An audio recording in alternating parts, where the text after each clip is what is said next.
बिहार विधानसभा चुनाव के लिए अंतिम और तीसरे चरण का चुनाव प्रचार आज थम चुका है। अंतिम चरण में शनिवार को कुल 15 जिलों की 78 विधानसभा सीटों पर वोट डाले जाएंगे। 7 नवंबर को कुल 1208 उम्मीदवारों की किस्मत का फैसला होगा।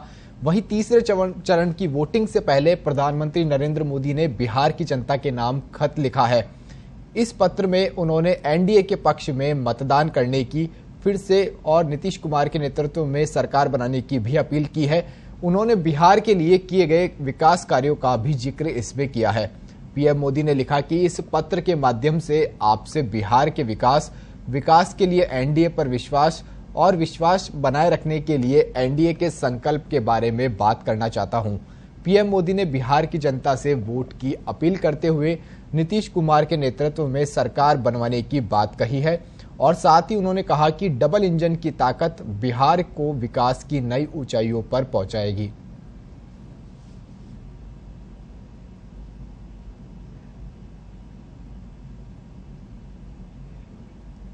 तो बिहार विधानसभा चुनाव में आखिरी चरण के मतदान के लिए प्रचार आज थम चुका है। प्रचार थमने से ठीक पहले कांग्रेस के पूर्व अध्यक्ष राहुल गांधी ने ट्वीट करके जनता से महागठबंधन को जिताने की अपील की है। उन्होंने कविता के लहजे में ट्वीट करके लिखा कि अब महागठबंधन सरकार आप तक पहुंचाएगी रोजगार। बता दें, बिहार में कांग्रेस लालू यादव की पार्टी आरजेडी और लेफ्ट के साथ मिलकर चुनाव लड़ रही है। उन्होंने बुधवार को लॉकडाउन के दौरान मजदूरों के अपने घर लौटने में आई दिक्कतों से जुड़ा एक वीडियो शेयर कर केंद्र और बिहार सरकार पर हमला भी बोला था और आज ट्वीट करके महागठबंधन को जिताने की अपील राहुल गांधी ने की है।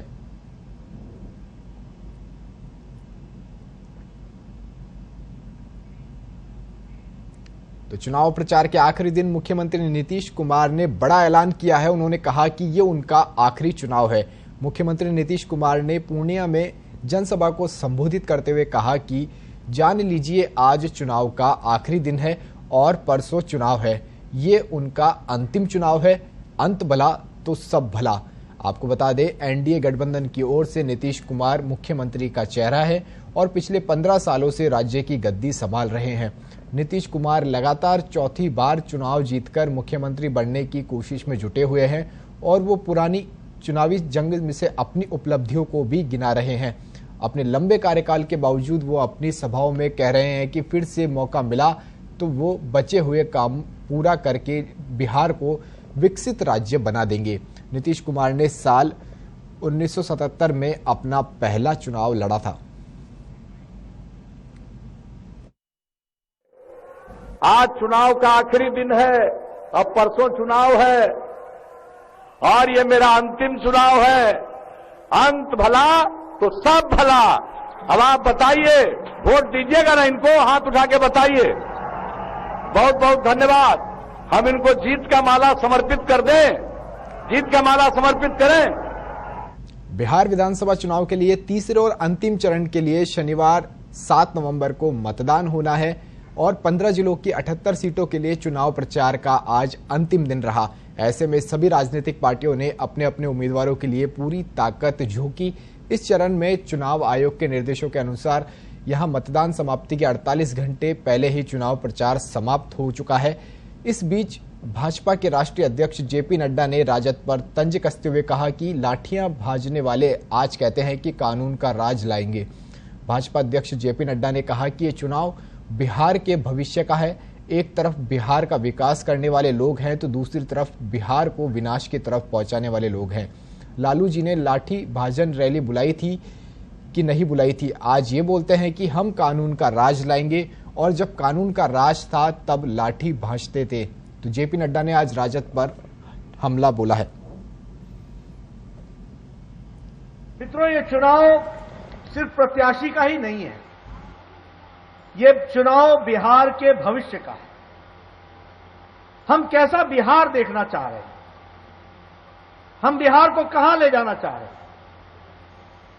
जैसा कि नंद किशोर जी ने कहा कि एक तरफ विकास करने वाले लोग हैं और एक तरफ वो लोग हैं जिन्होंने बिहार को विनाश की ओर पहुंचाने में कोई कसर नहीं छोड़ी, वो लोग हैं।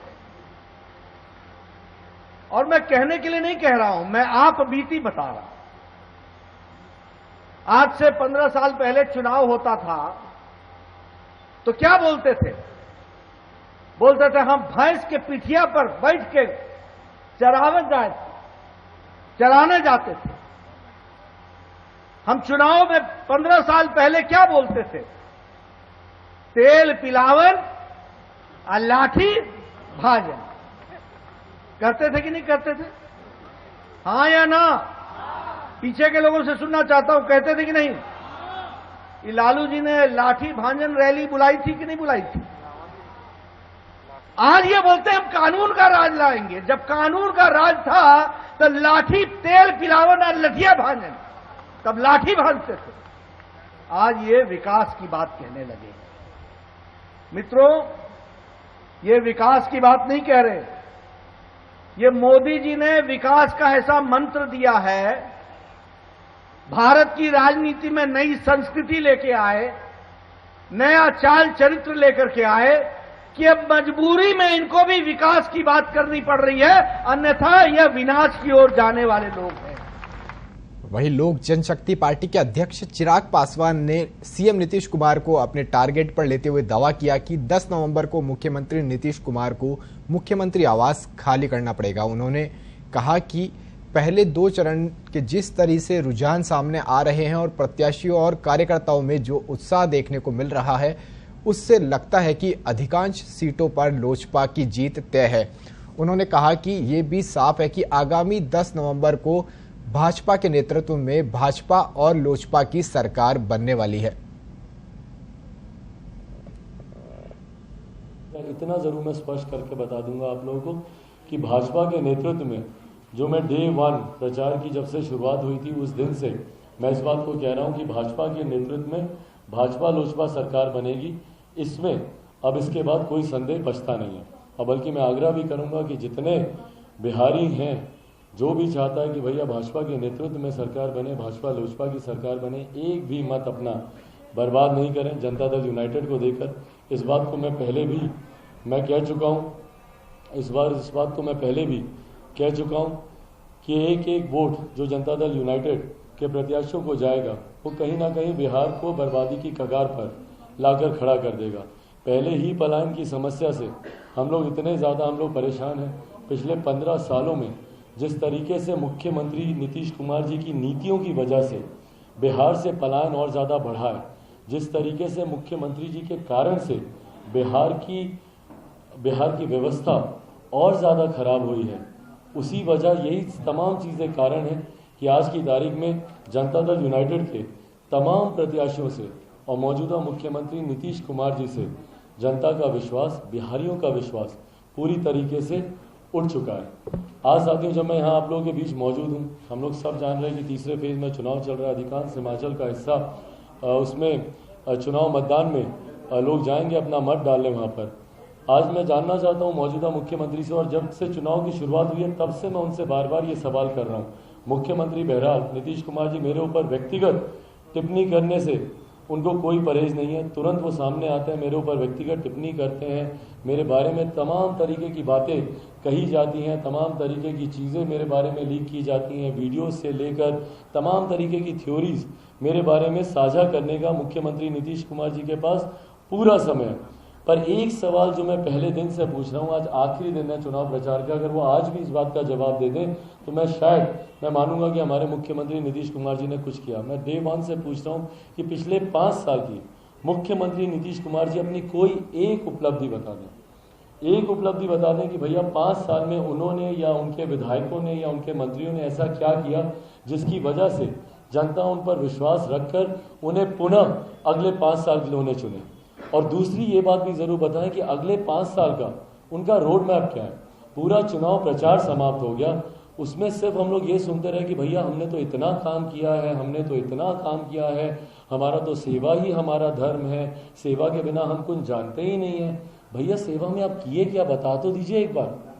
एक जानकारी तो बताइए कि पिछले 5 साल में सेवा करते करते आपका मेवा की तो जानकारी सबको पता चल गई, जो भ्रष्टाचार आपने किया, पर सेवा में आपने किया जनता के